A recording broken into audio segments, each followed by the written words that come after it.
돌아오는 주일 우리가 전도하러 나가기로 했는데요. 그날은 우리가 교회 절기로 사순절이라고 합니다. 사순절은 인간을 구원하시기 위해서 예수님께서 겪으셨던 그 고난과 부활을 기억하기 위해서 이제 부활절 전 40일 동안을 우리가 예수님의 사랑을 깊이 묵상해 보면서 경건하게 지내는 기간입니다. 부활절로부터 40일을 이렇게 거슬러 올라가면 올해는 사순절 전주일인 이번 주 수요일이 이제 시작이 되는 날입니다. 그러니까 이번 주 수요일부터 이제 사순절이 사실은 시작이 되는 거죠. 그런데 올해 달력을 이렇게 봤더니 달력에 이번 수요일이 2월 14일이더라고요. 여러분 잘 아시죠? 연인들이 서로의 사랑을 이제 확인하는 날로 요즘에 사람들이 지내는 발렌타인스데이입니다. 그래서 아마 올해는 이번 주간에 특별히 사람들이 사랑이라는 말을 가장 많이 쓰는 때가 아닐까 하는 생각도 하게 됐습니다. 우리가 이 세상에서 사랑이라는 말, 참 우리가 쉽게 하는 말이고 가장 많이 불려지는 말인데도 불구하고 이 사랑을 실천한다는 것, 실천하기가 참 어려운 것, 가장 어려운 것이 사랑이다라는 생각을 하게 됩니다. 그래서 오늘은 사랑에 대해서 좀 이야기를 하려고 합니다. 종교라고 하는 것은요, 종교는 나름대로 종교를 대표하는 그 정신이 있습니다. 유교 같은 경우에는 공자가 인을 강조했죠. 인이라고 하는 것은 어진 마음입니다. 어진 성품, 마음입니다. 그래서 사람과 사람 사이에서 어진 마음이 있을 때 바른 관계가 성립이 된다. 그래서 공자가 했던 이야기는 사람들이 이 어진 마음을 가지고 살아야 정말 인간다운 삶을 산다. 그런 이야기를 하는 겁니다. 불교 같은 경우에는 석가가 자비를 이야기하죠. 이 자비라고 하는 것은 측은히 여기는 마음으로 사랑하는 것을 이야기하는 겁니다. 측은히 여기는 마음. 여러분, 불교에서는 그래서 사람뿐만 아니라 이런 생물들까지도 측은히 여기는 마음으로 생명을 아껴야 된다. 그렇게 하는 것이 바로 인간의 도리다. 그렇게 가르칩니다. 그런데 예수님은 이런 이 세상의 윤리적인 차원을 넘어서 4차원의 사랑에 대한 정신을 말씀합니다. 본문은 예수님이 십자가상에서 이제 죽으시기 전에 제자들에게 주셨던 마지막 유언적인 말씀이죠. 새 계명을 너희에게 주노니 서로 사랑하라. 내가 너희를 사랑한 것 같이 너희도 서로 사랑하라. 너희가 서로 사랑하면 그것을 통해서 너희들이 나의 제자인 줄을 세상 사람들이 알게 될 것이다. 이 말씀은 다른 말로 표현하면 이런 거예요. 지금까지 내가 너희들에게 열심히 훈련했지. 너희들은 내 제자였어. 나에게 훈련받았던 거 기억하지. 그것을 이제는 실전에 나가서 이제 싸워라. 그렇게 살아봐라. 행동해라. 그런 것입니다. 그래서 예수님이 내가 가르쳤던 게 뭐지? 내가 너희를 사랑했잖아. 그 사랑을 기억하고 너희도 서로 사랑해라. 그 말씀을 하는 겁니다. 여러분, 너희는 사랑받기 위해 태어난 것이 아니라는 이야기입니다. 이 말은 너희는 사랑받기 위해서만 태어난 사람이 아니라 이제는 사랑을 받고 난 이후에 그것이 끝이 아니라 사랑하기 위해서도 태어난 사람이다. 그것을 이야기하는 겁니다. 그래서 주님은 서로 사랑하라 이 말씀을 하세요. 자, 서로 사랑하라는 이 말씀을 주님이 주시면서 이것이 새 계명이다 그렇게 표현을 하셨습니다. 결국은 이 서로 사랑하는 말씀이 그래서 우리 기독교에게 있어서는 가장 중요한 정신입니다. 서로 사랑하라. 초대교회에 이제 성도들이 전도를 하러 나가잖아요. 우리가 이제 다음 주에 전도하러 나갈 텐데 전도하면서 가장 많이 했던 말이 있다고 합니다. 그 말이 어떤 말인가 하면 사람들한테 그랬대요. 당신들은 우리 그리스도인들처럼 이렇게 사랑하는 사람들을 본 적이 있습니까? 당신들 사랑한다고 이야기하죠. 당신들이 사랑하는 그 사랑과 우리들의 사랑과 비교해 보세요. 우리 같은 사랑을 본 적이 있어요? 그렇게 이야기했다는 거예요. 여러분, 이 말은 다른 말로 표현하면 우리가 사도행전 2장의 모습을 보게 되면 왜 이렇게 이야기했는지를 이해할 수 있습니다. 그 당시에 사도행전의 초대교회의 모습을 보면 세상 사람들은 모이면 누구하고 막 비교하고요, 자기 자랑하고 교만하고 비판하고 이런 모습이 많았는데 교회 안에 있었던 사람들은 함께 모이면 달랐다는 거예요. 그 모습이 어땠는가 하면 믿는 사람들이 한 마음으로 모여서 서로가 물건을 통용했대요. 다른 사람이 혹시 내 물건이 필요하면 내 물건은 좀 주고, 또 내가 필요하면 좀 빌려달라고 해서 받고, 그런 게 이제 통용하는 거겠죠. 그러면서 재물을, 내가 가지고 있는 재물인데 내 재물을 이거는 내 거야 라고 하는 사람이 단 한 사람도 없었다고 성경이 말씀합니다. 갑작스럽게 어려움을 겪은 사람이 있게 되면 그 공동체 안에 있었던 사람들이 자기가 가지고 있는 밭과 집을 팔아서 그것을 내어놓고 그것을 형편이 어려운 사람들에게 그 형편을 따라서 나누어 줬다는 겁니다. 그리고 날마다 모여서 함께 떡을 떼면서 예배드리면서 찬양했다. 그런데요, 그 모습 속에서는 특별히 초대교회는 가난한 사람이 한 사람도 없었다 표현해요. 가난한 사람이 한 사람도 없었다. 물질적으로나 마음적으로 가난한 사람이 없었어요. 그것을 체험한 사람들이 나가서 전도하면서 당신 이런 사랑 받아봤어요? 이런 사랑을 본 적이 있어요? 라고 전하면서, 그러니까 예수 그리스도를 믿어보세요. 우리 교회 나와보세요. 성도의 모습은 이런 겁니다. 그렇게 전했다는 거죠. 초대교회 성도의 모습, 그것은 사랑의 공동체의 모습이었습니다. 서로가 격려해주고 사랑을 주고받는 모습. 교회 안에서는 세상에서 볼 수 없는 사랑, 세상 사람들이 이야기하는 사랑과 전혀 다른 사랑이 이 교회 안에 있는 것입니다. 자, 그렇다면 우리가 예수 그리스도를 믿는 사람이라면 우리의 가정과 여러분 일터 가운데서, 그리고 교회라고 하는 이 안에서 정말 이렇게 진정한 사랑을 주고받고 계신가요? 우리가 이런 사랑하고 있습니까? 세상 사람들에게 우리들처럼 그렇게 사랑하는 사람들을 본 적이 있냐고 얘기할 자신이 있으세요? 사랑은 무엇입니까? 어떻게 하면 이런 사랑을 우리가 할 수 있을까요? 먼저 사랑이라고 하는 것은 관심입니다. 관심입니다. 여러분, 결혼을 앞둔 젊은 사람들이 이렇게 만나게 되면 관심을 가지고 사람을 보죠. 자매를 보고 이제 또 청년을 보게 될 때 서로 관심을 갖습니다. 어떤 것에 관심을 가질까요? 보통 이제 결혼을 전제로 하면 집안 백그라운드에 대해서 이렇게 관심을 갖죠. 그리고 또 뭐 어른들이 흔히 그런 이야기 하잖아요. 야, 이 다음에 아내를 얻을 때는 그 여자의 엄마를 봐. 그리고 남편을 얻을 때는 그 남자의 아버지를 봐. 그런 이야기 저는 어릴 때 많이 들었던 것 같아요. 어떤 분들은 재산에 대해서 관심을 갖죠. 저 사람이 얼마나 많은 재산이 있을까. 어떤 사람들은 상대방의 성격을 생각합니다. 집안 아무리 좋고 돈 많이 있어도 성격이 괴팍한 사람하고 평생을 어떻게 살아요?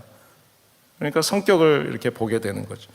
학력을 중요하게 생각하는 사람도 있습니다. 지금 당장 그 사람이 뭐 가진 건 없지만, 집안 배경은 그렇게 좋지는 않지만 앞으로 가능성이 있을 거야 라는 마음에서 학력을 또 보는 분도 있죠. 그런데 대부분의 젊은이들이 이 한두 가지 조건만 관심을 갖고 보는 게 아니죠. 돈도 보고 외모도 보고 집안도 보고 학력도 좋고 성격까지 좋았으면 좋겠다. 그리고 나만 사랑해 줬으면 좋겠다.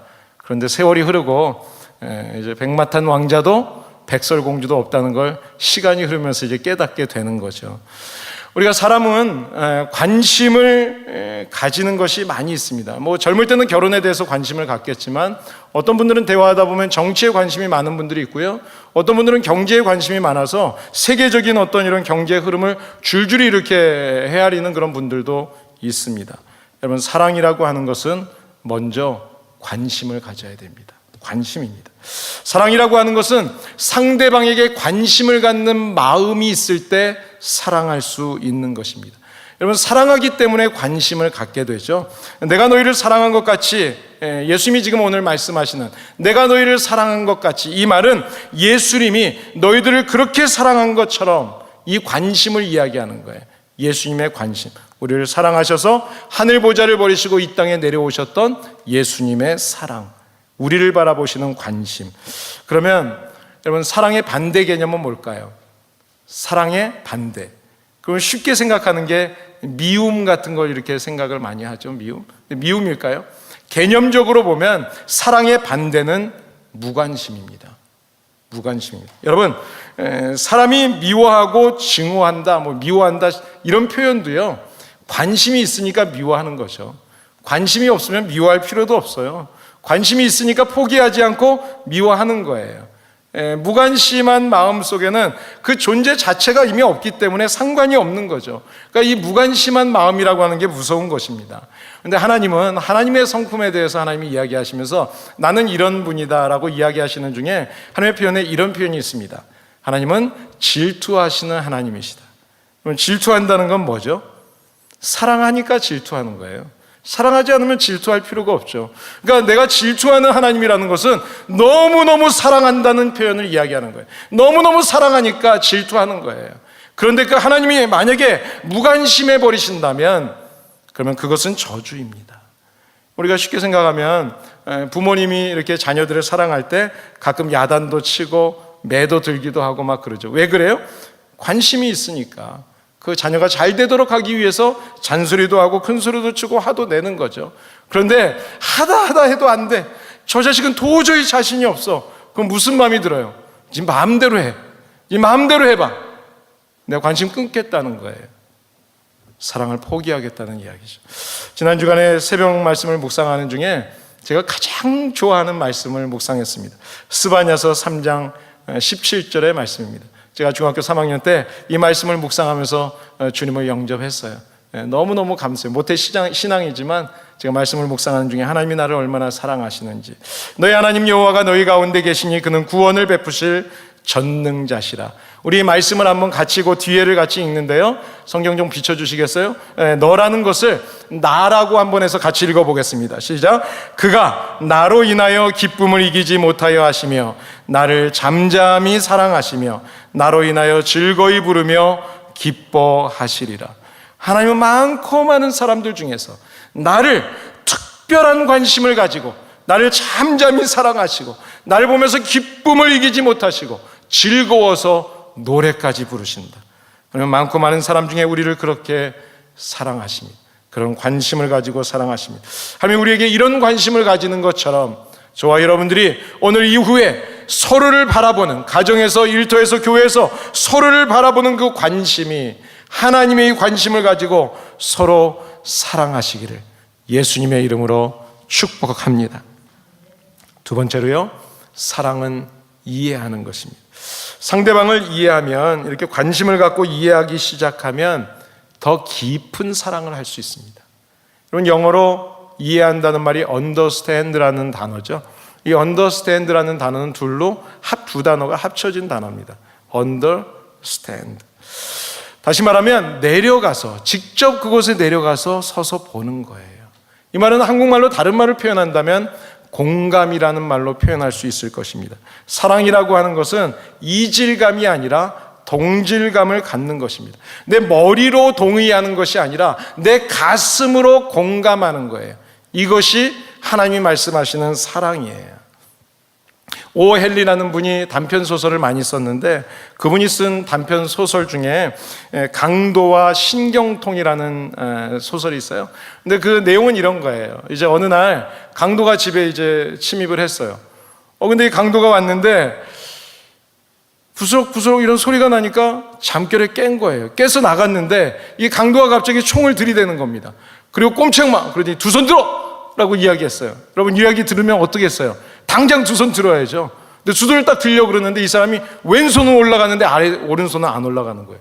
그러니까 이 강도가 왜 오른손 안 들어? 그랬더니 그 사람이 하는 이야기가 제가 지금 들려고 하는데 저도 무서워요. 근데 이 오른손이 신경통 때문에 올라가질 않아요. 그랬어요. 그때 이 사람이 그 얘기를 듣고서 갑자기 얼굴이 부드러워졌습니다. 그리고 하는 이야기가 사실은 나도 신경통 때문에 직장에서 잘렸어요. 그래서 제가 이 짓을 하고 있는 겁니다. 서로가 이해가 되는 거죠. 공감이 되는 거예요. 그랬더니 서로를 이해하면서 시작한 대화가 날이 새고 밤이 될 때까지 사랑의 대화를 나눴다. 그 내용 속에 그런 이야기가 나옵니다. 여러분, 사랑이라고 하는 것은 상대방을 향해서 내 마음을 여는 거예요. 그리고 그 사람의 상황과 그 사람의 입장을 생각해 봐 주는 거예요. 그러면 그럴 수도 있겠구나 하는 생각이 드는 겁니다. 이것이 바로 공감하는 사랑, 이해하는 사랑입니다. 여러분, 누군가가 한 사람이라도 나를 이해해 준다면, 그렇다면 웬만한 환경 다 이길 수 있습니다. 여러분, 한국 사람들이 제일 힘든 고통 중에 하나가요, 특히 여자분들은 우리가 저 시집 가면 시어머니, 아주 독한 시어머니 만나가지고 고생하는 거 제일 힘들다 그러죠. 그런데요, 그런 독한 시어머니 만나도 내 남편이 나를 믿어주고 나를 사랑해주고 이해해주고 격려해주면 다 견뎌냅니다. 우리 부모님의 세대들 다들 그러셨잖아요. 그렇습니다. 사랑으로 이해해주는 곳에 기쁨이 있고 행복이 있는 것입니다. 그런데 상대방을 이렇게 이해한다는 것, 그 입장에서 생각한다는 것이 쉽지는 않습니다. 이것이 사실은 시간이 오래 걸려요. 왜 저러지? 왜 그렇지? 하다 보면 그 상황을 계속 생각해 보면서 그분의 입장과 환경을 생각해 보게 되는 거죠. 시간이 필요해요. 그래서 이 사랑이 어려운 것입니다. 근데 사랑장이라고 우리가 아는 고린도전서 13장에 보시면 그 4절에서 이렇게 시작이 되죠. 사랑은 언제나 오래 참고 사랑은 온유하며. 사랑은 오래 참는 거예요. 그 예수님의 모습을 보면 그 모습을 우리가 좀 깨달을 수가 있어요. 가끔 이제 그런 생각이 들어요. 예수님은 왜 제자들을 선택해도 왜 저런 사람들을 선택했을까? 특히 뭐 가룟 유다 같은 사람 한번 생각해 보세요. 아니 도대체 예수님은 사람을 이렇게 볼 때 사람 볼 줄을 모르시나? 왜 그런 사람을 처음부터 선택하셔가지고 왜 그런 상황을 만드셨을까? 잘 이해가 안 되죠. 왜 그럴까요? 여러분 이렇게 생각해 보면 어떠세요? 하나님께서 나 같은 사람을 왜 택하셨을까? 왜 나 같은 사람을 목사로 만드셨을까? 왜 나 같은 사람을 통해서 하나님은 일하기를 원하셨을까? 내 모습을 보게 되면 내가 유대보다 얼마나 잘났을까? 나 자신을 보면 이해가 되는 거예요. 주님은 바로 나 같은 사람을 선택하셔서 나를 통해서 하나님의 역사를 이루시기 위해서. 그래, 예수님의 이해라고 하는 것은요, 나를 생각해 보면 정말 무조건적인 이해예요. 왜냐하면 오늘도 하나님 앞에 예배드리고 말씀대로 살겠습니다. 그리고 또 일주일 동안 사는 삶을 보면 또 넘어지고 또 쓰러지거든요. 근데 주님은 무조건 이해해 주시는 거예요. 이것이 바로 주님의 사랑입니다. 여러분, 이해하지 못하는 관계가 있어서 갈등을 겪어서 가족과 이웃과 성도들 간에 어려움을 겪는 분들이 있으세요? 여러분 그 상황을 생각해 보세요. 우리 부모들의 세대는 사실은 힘들게 살았습니다. 전쟁통에서 사신 분들, 그분들은 그저 먹는 것만으로도 감사했어요. 그러니까 우리 부모들, 내가 부모 잘못 만나서, 아니요, 그분들의 세대는 그럴 수밖에 없었어요. 그런데 지금 이 미국에서 사는 사람들하고 비교하면 상상이 안 되는 거죠. 그분들을 이해해 줄 수 있어야 돼. 그분들의 말투, 생활. 여러분, 우리의 자녀들은 어때요? 우리 자녀들이 우리에게도 부모가 영어 좀 못한다고 그럴 때 좀 섭섭하시죠? 여러분, 그 아이들의 입장을 생각해 보세요. 그 아이들은 여기서 태어나서 미국 학교를 다니는데 그 부모들이 다 영어를 잘합니다. 그래서 내가 억울한 일이 있을 때 부모가 찾아와서 선생한테 한마디 얘기하면 다 해결이 돼요. 근데 나는 부모가 영어를 못해. 불편해. 사는 것도 넉넉치 않아. 그러니까 아이들은 우리를 보면서 퉁명스럽게 이야기할 수 있어요. 그 생각을 하면 아이들이 이해가 되는 거죠. 여러분, 상대방의 상황을 생각하면 이해가 됩니다. 그런데 그 상황을 이해하지 못하면 화가 나죠. 자식에게도 화가 나고 부모에게도 화가 나요. 그런 갈등과 그런 마음을 갖고 살면 얼마나 불편합니까? 얼마나 괴롭습니까? 마음속에 분노와 갈등이 있으면 행복할 수 없습니다. 기쁨이 사라지는 거죠. 그런데요, 의사들이 하는 이야기가 그런 이야기를 종종 많이 해요. TV에서도 의사들이 나오면 그런 이야기 하더라고요. 마음의 분노와 갈등을 품고 살면 그것은 내가 독약을 먹는 거하고 같다고 그런 이야기를 하더라고요. 여러분, 이해가 좀 되세요? 우리 마음의 병, 그 안에서 병이 생긴다는 거죠. 여러분, 라면 좋아하세요? 제가 라면을 참 좋아하는데 라면 먹으면 큰일 나는 줄 아시죠? 그렇죠. 그래서 라면을 먹고 싶으면 요즘에는 제가 아내 눈치를 좀 봐야 됩니다. 그래서 한두 달 잘 보여야 이제 가끔 한 번씩 이렇게 먹을 수 있게 해줘요. 그런데 라면을 처음 만든 사람이 누군가 하면 일본의 안도 모모후쿠라는 분입니다. 이분이 40대에 이 라면을 개발해가지고 이제 회사를 차렸는데요. 그분이 96세에 심장마비로 죽었어요. 96세. 나이가 되게 중요합니다. 꼭 기억하세요. 그런데 그 96세까지 자기가 라면을 개발한 이후에 매일같이 점심은 뭐만 먹었다? 라면만 먹었대요.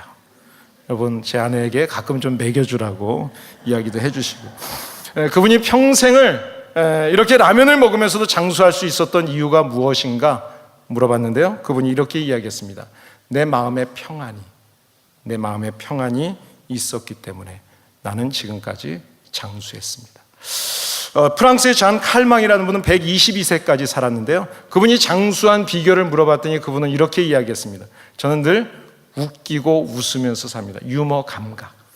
여러분, 작은 일에도 웃으려고 하고 작은 일에도 자꾸 웃기려고 노력하는 거, 상대방을 자꾸 웃기려고 하면요, 그러면 서로 행복해지고 오래 사시는 거예요. 마음에 품고 사는 갈등과 분노, 미움 이런 것들이 있으면 결국 우리의 생명을 죽이는 것입니다. 여러분, 우리가 마음속에서 혹시 가족이나 이웃과 어떤 갈등이 있다면, 불화가 깊어진다면, 여러분, 그것은 결국 나만 손해보는 거예요. 나만 손해보는 거예요. 그러니까 정 힘들면 어떻게 해야 될까요? 그 사람을 이해해주기 힘들면 누구를 위해서?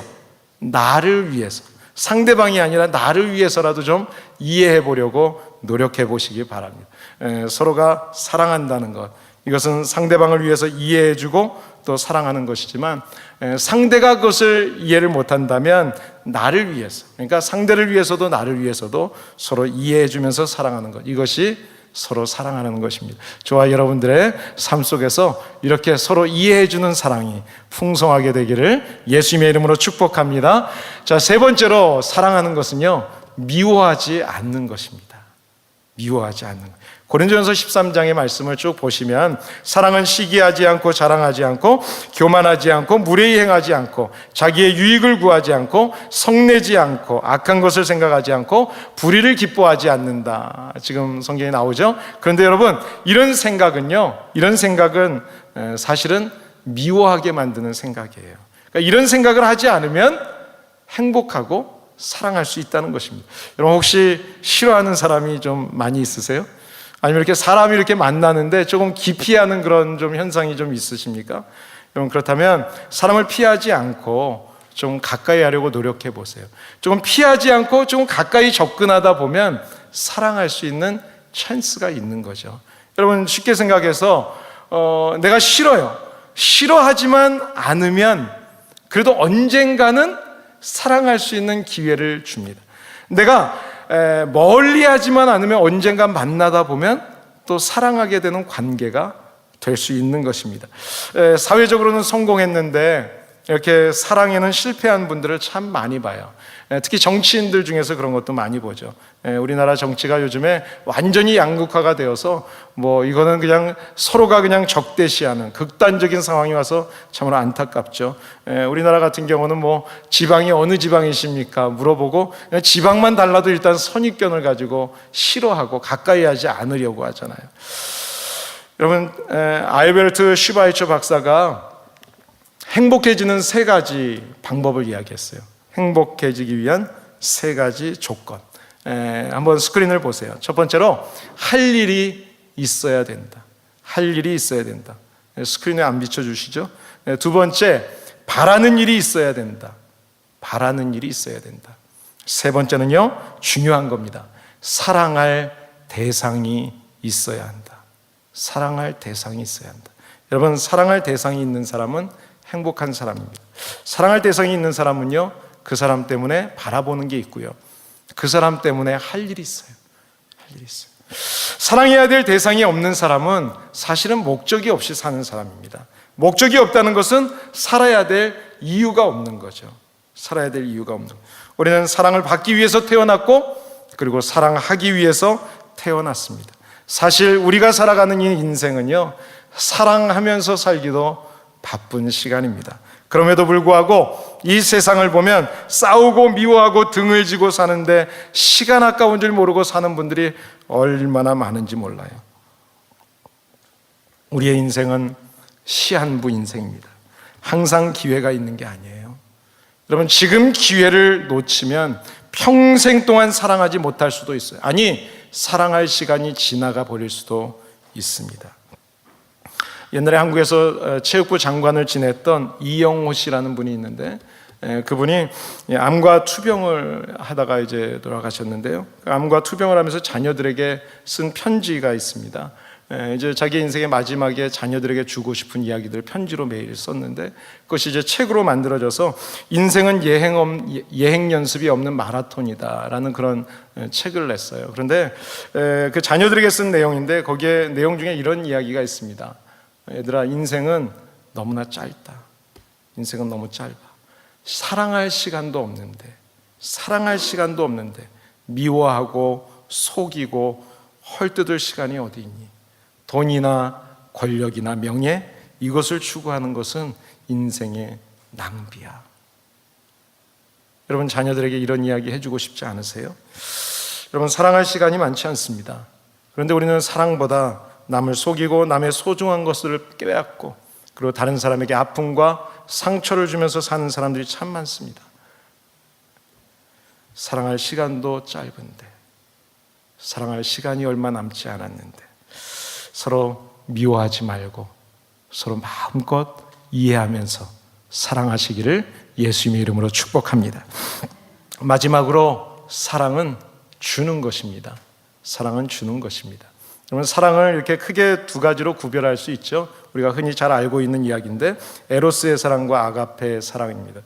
자기의 욕구 충족이 동기가 되는 사랑, 그래서 상대방을 통해서 내 욕구를 채우려고 하는 사랑, 이 사랑은 에로스 사랑이죠. 이런 마음으로 자매를 만나고 형제를 만나면 그 가정은 행복할 수 없어요. 다른 하나는 상대의 이용 가치가 전제되지 않는 사랑을 이야기합니다. 상대가 나에게 아무런 도움을 줄 수 없는 사람인 걸 내가 알아요. 그럼에도 불구하고 돌려받지 못할 것을 알면서도 주는 사랑, 이것이 아가페의 사랑입니다. 이것이 하나님의 희생적인 사랑, 주님의 사랑입니다. 요한일서 4장 8절에서 11절의 말씀을 보시면 하나님은 사랑이시다 이야기합니다. 하나님은 사랑이시다. 너무 중요하죠. 우리를 멸망하지 않고 영생하게 하시려고 독생자를 보내주셔서 구원을 얻게 하신 그 하나님께서 하나님의 마음을 따라서 서로 사랑하라. 요한복음 3장 16절의 말씀과 같은 의미죠. 그런데요, 참 사랑이라고 하는 것은 바로 이 대가를 바라고 주는 것이 아닙니다. 그렇기 때문에 이 사랑이 힘들어요.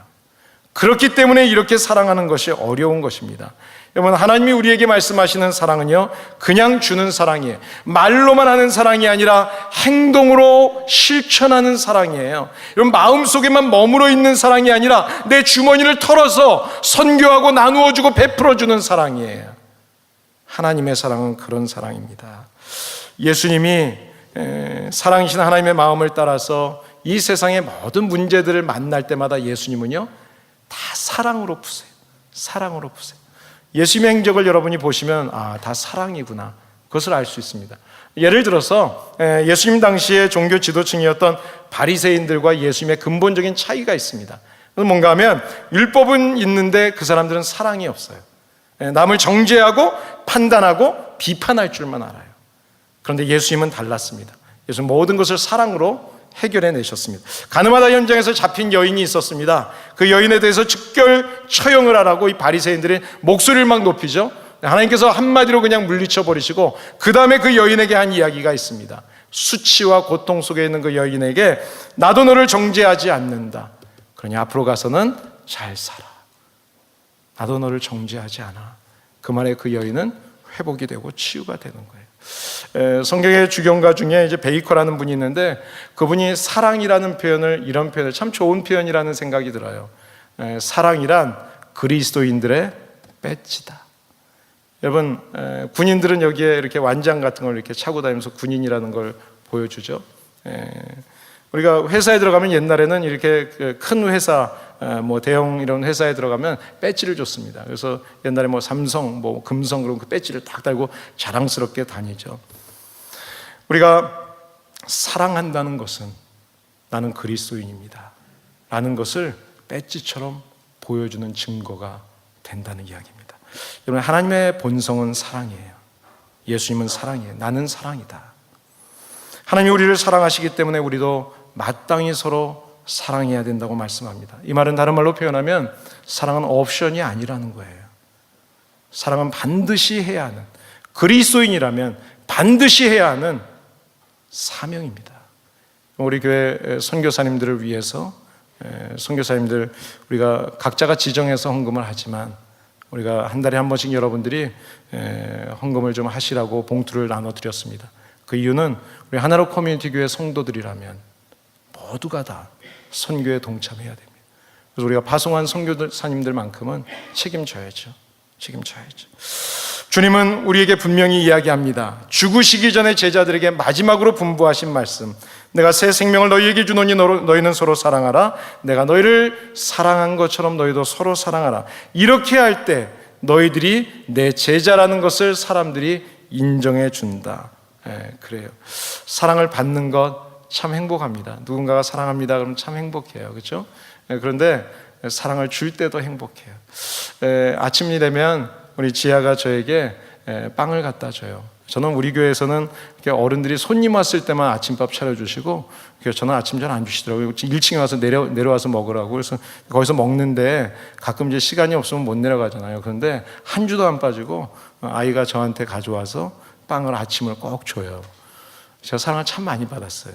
그래서 오늘 제가 선물을 하나 사왔어요. 아이들한테 사랑을 좀 주려고. 그 사랑을 주려고 선물을 샀는데 얼마나 기분이 좋은지 막 이렇게 뭘 줄까 하고 막 돌아다니는데 너무너무 행복한 거예요.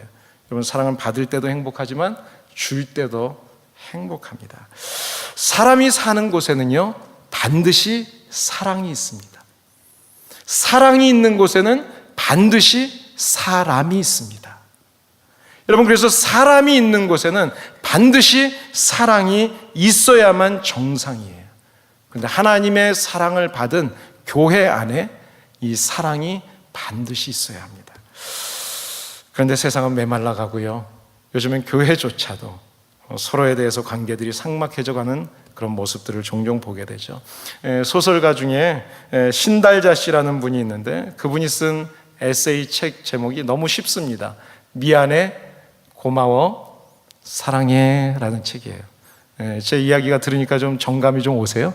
미안해, 고마워, 사랑해, 이 이야기를 제 아내가 많이 듣고 싶어 하겠죠. 여러분, 그분이 이런 이야기를 해요. 미안해라는 말을 두려움 없이 하고, 고마워라는 말을 주저없이 말하고, 사랑해라는 말을 부끄러움 없이 말해라. 이 말이 왜 이분이 이렇게 썼을까 제가 곰곰이 생각해 보니까 우리 한국 사람들이 이런 표현을 잘 못해요. 그래서 제가 오늘 여러분들에게 한번 훈련을 시켜드리겠습니다. 이번 주에는 특별한 일들이 많이 있는 때니까 한번 가서 부부간에도 해보시고 자녀들에게 꼭 해주세요. 자녀, 내가 너를 이렇게 사랑한다 한번 해주시는데, 힘드시니까 옆에 있는 분들이 얼굴 보고 할만하시면 하시고, 아니면 그냥 앞을 보시면서 그냥 묵묵히 그냥 저를 따라 하시면 됩니다. 한번 따라 하겠습니다. 두려워하지 마시고 하세요. 미안해요. 미안해. 그래. 자, 이번에는 주저하지 마시고 한번 고마워요 하겠습니다. 시작. 고마워요. 고맙습니다. 참 고맙습니다. 마지막으로 부끄러워하지 마세요. 이건 진짜 부끄러워하지 마시고요, 이번엔 좀 얼굴 보면서, 사랑한다는 말 참 좋잖아요. 자, 이제 옆에 분들 보시면서 사랑합니다, 사랑해요 하겠습니다. 사랑해요, 사랑해, 참 사랑합니다. 참 좋죠. 예수님의 고난의 길을 걸어가신 사순절이 시작됐습니다. 이제 새 생명의 길로 달려가라고, 새 계명의 길로 달려가라고 주님이 말씀하십니다. 그것은 바로 서로 사랑하라는 것입니다. 우리가 서로 사랑하는 거 참 힘들어요. 이런 표현 하고 싶어도 잘 안 돼요. 그런데 그렇지만, 힘들지만 여러분들이 정말 최선을 다해서 두려워하지 말고, 주저하지 말고, 부끄러워하지 말고 이런 표현을 하시면 성령님께서 내 안에서 힘을 주실 겁니다. 그리고 여러분이 표현할 수 있게 될 것입니다. 그리고 내 마음속에 머무는 사랑이 여러분의 삶 속에서 증거될 줄을 믿습니다. 이런 하나로 커뮤니티 교회 성도들이 되셔서 정말 세상 속에 나가서, 여러분, 우리 교회처럼, 우리 가정처럼, 나처럼 이렇게 사랑하는 사람 보셨어요? 한번 교회 와보세요. 이렇게 전도할 수 있게 되기를 예수님의 이름으로 축복합니다. 기도하겠습니다. 사랑할 시간이 많지 않습니다. 이 땅에서 우리의 인생은 시한부 인생이기 때문입니다. 예수님의 십자가의 가슴으로 그리스도의 제자의 삶을 살겠습니다. 이 시간에 함께 주신 말씀 생각하시면서 같이 함께 기도하겠습니다. 하나님 아버지, 은혜를 감사합니다. 하나님, 우리를 이처럼 사랑하셔서, 우리를 이처럼 사랑하셔서, 독생자를 내어줄 만큼 우리를 사랑하셔서 그 사랑으로 우리에게 은혜를 베풀어 주신 하나님, 그 하나님의 사랑의 마음을 알고 이 땅에 친히 육신이 되어 오셔서 우리를 위해 십자가에서 죽어주신 예수님, 우리에게 그렇게 관심을 가지시고 우리를 이해해 주시고, 우리가 또 넘어져도 용서해 주시고, 우리를 미워하지 아니하시고 우리를 그렇게 한없이 끝까지 주시는 사랑, 주님의 그 사랑을 받았습니다. 하나님, 그 사랑을 받았는데 내가 내 이웃들을 관심 갖지 못했습니다. 그저 내가 좋아하는 사람만 좋아했고 병들고 힘들고 지쳐있는 영혼들에게 관심을 갖지 못했습니다. 하나님, 때로는 나를 힘들게 하는 사람을 만날 때 왜 저 사람이 나한테 그렇게 대할지 그저 화만 냈지, 그분이 왜 그러는지를 이해하지 못했습니다. 그분의 상황을 생각해 주지 못했습니다. 그럴 수도 있다는 것을 생각하지 못했습니다. 하나님, 우리는 많은 상황 속에서 내 마음에 들지 않으면 그저 비판하고 미워하고 정죄했습니다. 하나님, 그러나 나 같은 사람도 택하셔서 나 같은 사람을 통해서 하나님의 동역자가 되게 하시고 나 같은 사람을 통해서 하나님의 사랑을 증거하게 하시는 하나님, 그 한없는 사랑, 끝없이 주시는 사랑, 아무것도 기대하지 않고 주시는 그 하나님의 사랑, 그 사랑을 받았다면 이제 내가 나의 제자인 것을 증명해 보아라. 그 사랑을 전하라고 하시는 주님의 말씀을 오늘 분명히 받았습니다.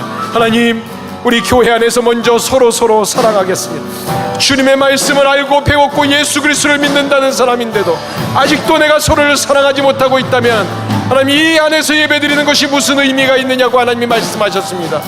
가서 용서를 구하고 먼저 와서 용서해주고 그리고 예배를 드리라고 하신 하나님, 하나님, 오늘 이 시간 우리 하나로 커뮤니티 교회의 사랑이 풍성하게 하여 주셔서 우리의 가정에 사랑이 넘치게 하시고 우리의 일터에 사랑이 넘치게 하여 주시고 내가 만나는 모든 사람들에게 나 같은 사랑을 해보았냐고, 우리 같은 사랑을 보았냐고, 이런 사랑이 우리 안에 있다고 분명히 전할 수 있게 하여 주시옵소서.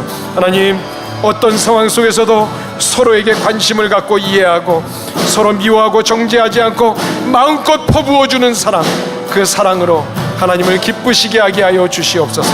이 사랑이 우리 안에 넘치기를 원합니다. 예수님의 이름으로 기도합니다. 아멘.